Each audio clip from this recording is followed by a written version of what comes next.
Ganda naman. Si Bristo. Ito masarap ibenta. Kita na eh. Boracay na yun eh. Kita na kagad ang resort. Okay. Ito yung malapit talaga sa pag...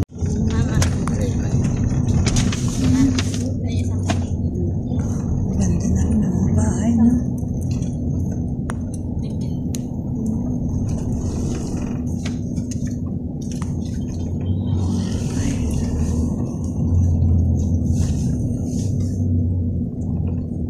Ito naman, may signboard naman ito kasi dire-diretso lang. Tapos kaliwa, ay kanan, kaliwa. Yun lang. Bilis lang malupot. Yun nga. 7 hours. Okay, ano kayo? Ano? Bungal. Ayan, pira na yun. Sabi ng aking lolo, diyan nagmula kayo sa Batangas. Tayo.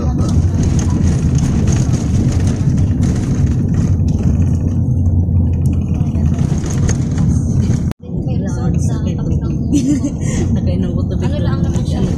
Yun lang. Dapat pag ganyan, magdadala kayo talaga ng... Tuhan mag-ano mag-pictorial na kayo, mag-pictorial. Damihan nyo. Talagang tao, ubusin natin yan. Ito kasi yung pinakamura sa akin. Ito pinakamura. Ang core. Yung Seabreeze 4. Elijah Seabreeze 4. Magkano? At ang post mo gayaan ay sala pala. Nako, mag-aamla ka. Kailangan nakita niyo yung property. Iba yung nakikita. Natuntungan. Para alam niyo ipaliwanag sa bayan. Kilitisan, bulod. Ayan. Tanong ka muna kakao at maya-maya ilagay mo yung 6,000 pala 6,500 ay abonado ka. Kulang pa ang tutubuin mo. Hindi, ngayon at least mabivision na nila kasi nakita nila eh. Napakahirap yung hindi mo makikita. Eh na kasi nilinisan na rin naman nila siya. Ilang hektarya po yan? Ay, ito Maliit naman lang po maliit ito. lang ito. Nasa yung ano lang to, 1.5. Ito na po tayo kay guys. Yan ang property guys. Ito right of way. Yan po. Right of way po ito. Ay, okay. Gusto bang gagawin na po siya? Guys, ayan. Ellie, ang ating property. Ito, malapit lang ito. So, ito po yung right of way natin. Tawag dito, Elijah Ayan. Seabreeze 4. Kung mapapansin natin ang project ng Kalapatan po, Elijah. 1, 2, 3, 4. Oh, yun yung ano. Nasaan tayo? Ayan o, makikita ninyo Barangay Road. Ayan. So ito makikita nyo hanggang doon sa puno ng mangga. Lalakad tayo. Ito yung right of way. 6 meters po. Ang ating right of way. Ito po yun. So lakad tayo para makita ninyo. Doon kayo magpicture. Doon kayo magpicture. So picturean nyo rin ito syempre. Barangay Road. Ayan po ang Barangay Road. Ako magpipicture din. Tapos ang presyo niya, etong pinakamura ha, Barangay. ay nandyan sa likod, 4,500. Yung update, doon nyo rin tignan sa ating group chat. 4.5 per square meter. So, ito ma'am. Damihan nyo Gano'n na ang mga picture. So, gaano kalayo naman ito sa dagat ma'am? Ano to, kung maglalakad ka, papunta sa dagat, 30 minutes. Lakarin lang. O, Hindi papunta dyan, kundi dito. Oo, ayun, ayun o, doon, papunta Elijah 1. Ayan, diyan ang dagat. Oo.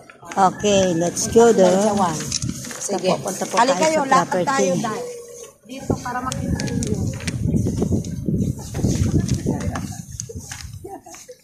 Sa kuryente tubig dito kasi malapit. Oo, kasi mayroon na. Kasi may kabahayan na siya eh. Ayan. So, may ilaw at tubig na po siya. Oo, may ilaw tubig na. Oo, may mga ano to.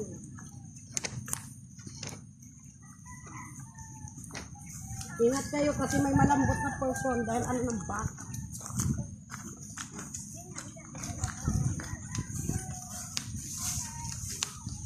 Ayan. Kaya, madaling makita kasi maliit lang. Oo nga. Ayan, sakop ito. Sakop ang baka. Dito tayo, di ba? Ayan, oo. Ito po siya.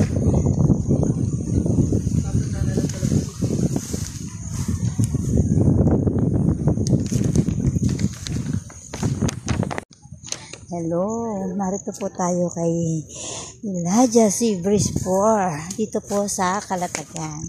So, ito po ang area na aming binibenta na. Oh. So, ayan po. Makikita nyo po. Napakaganda. Ayan.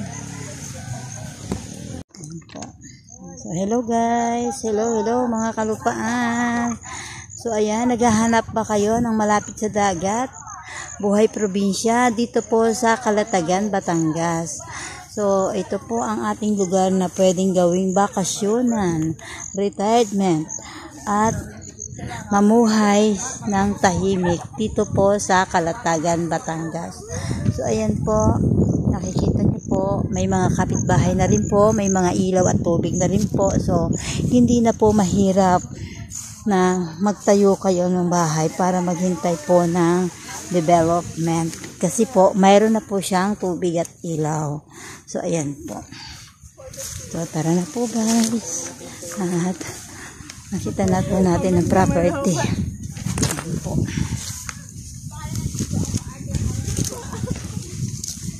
Ito po yung kanyang right of way. So, ayan po.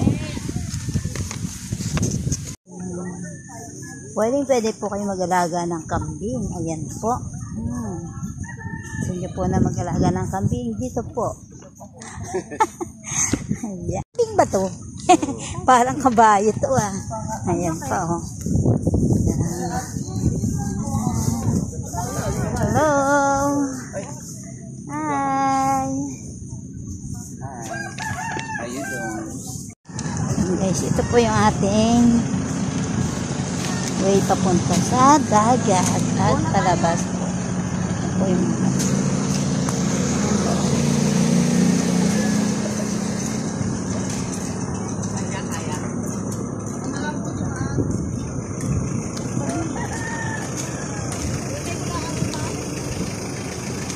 pasok na po tayo.